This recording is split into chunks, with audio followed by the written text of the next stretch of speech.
Can you believe it? We're actually having a good run of form. We still have yet to win. We still have yet to win 2 games on the bounce, but we have a good run of form, and it's turning out wonderfully. I mean, even if it's just a couple of 1-0 wins, that shows that we're not shipping goals casually anymore. We've brought in some defenders. We've, like Escobar, a few others. We brought in a guy that can create chances, where in the form of Mr. Mwandwe. And it took a while to get going, but we had a good transfer window. And also, Baskett started, and Baskett, he didn't have that much to do today, but what he did do was the difference. I guarantee you, and this isn't me being harsh on Oxner, but I guarantee you that it would have been 1-1 with Oxner if Oxner had to face what shots Baskett did have to face directly.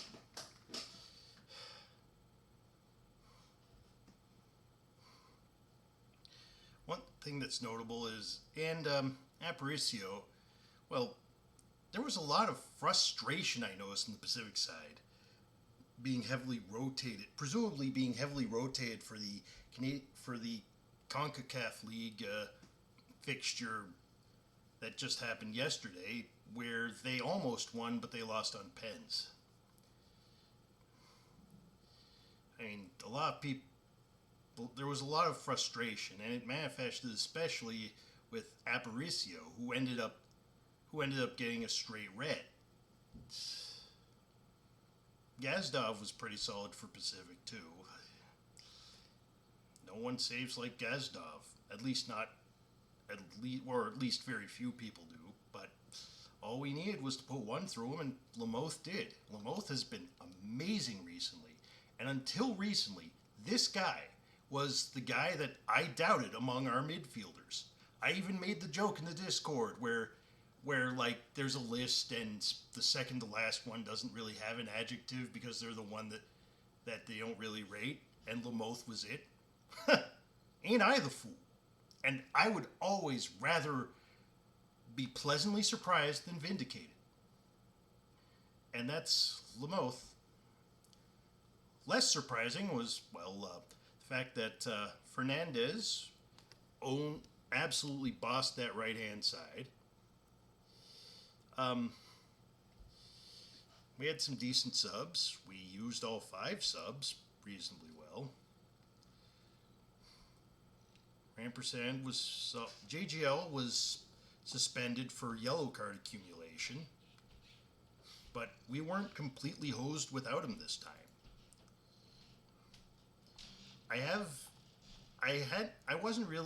I was kind of zonked, and I was kind of needing to rest, juggling a couple of different projects. So I didn't do all of the things. So I didn't get into a minute by minute analysis or anything like that. But I still remember key events fondly with it. And I mean, if we can keep this up, and in the future, I'd love to see us not just get one goal and sit on it, but to get some insurance. When's the last time we had that? I think that was the other Pacific game. Imagine us being a bogey team for Pacific.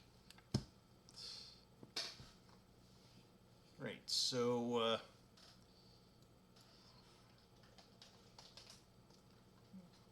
I'm just looking up. I think I'm going to go with the performance review I had initially. Excellent. Lamothe, Fernandez, Baskett. Good. Omar, Salter, Mwandwe. Poor. Schaale. His lack of pace betrayed him once again, but it wasn't anything that hosed us. It just was consistent throughout the whole thing. And there was one time where he got done and was forced to do a really desperate challenge and got a yellow out of that. His contract, I shouldn't talk about his contract. But I do there are plenty of places where Peter Schaale can land on his feet comfortably at the end, if we don't end up renewing his contract. He has the head for defense. He can definitely inform the next generation, even if English is a second language. He's definitely got the head for it. He just doesn't have the legs anymore. And I'm not going to get on his case for that. I'm just going to mention it as a thing. Baskett should start more, I think. Good, Omar, Salter, Mwandwe. I may have be developing an incredible bias toward Mwandwe, just because I keep seeing him draw, the biggest thing Halifax is known for, pens. But he also creates chances through the wing. He gets us, well, even if we can't hit the broadside of the barn a lot of the time, he at least allows us to get shots on that barn.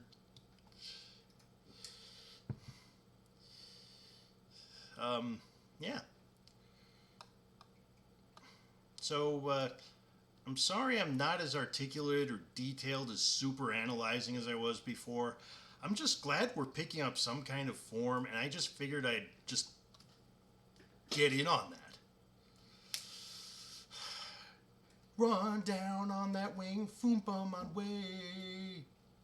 Everyone in blue was, well, I'm glad was in need of that win. Our XG was interesting. Halftime 1.40 sounds about Halifax, but 2.041. That's cool. The high XG means we're knocking on the door a lot more.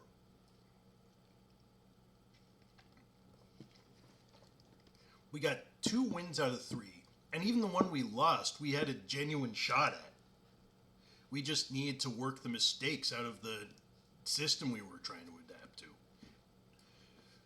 It was true of Arteta. It was true of Lampard. You bet your ass it's true in a lower league like this one. As long as it shows progress and leads to next year being a good year for us, that's absolutely sound. Anyhow, well, the Pacific aren't chumps either. I mean, the playoff race upstairs is tight, and while we're long out of it, Pacific has been on the first place a lot, and they're not chumps. They're good attackers. They've taken a lot of the weird gaffes out of their system, although there's still the occasion for that. And they've even gotten better at defending. I mean, there were times where they answered a lot of our shots pretty well, and these were shots that would have been threatening. The main thing is, we have 3 points that we didn't expect to have, and I'm quite happy about that. And I look forward to the next game against Edmonton away. Now, one thing, if we drew that, it would be a bit of a bump on the momentum, and we don't really need that. If we straight up lost, that would be the death of the momentum, and I really wouldn't want that. Come on, get them 3 points at Clark Center. Do the thing. Come on, you Wanderers, up the wah.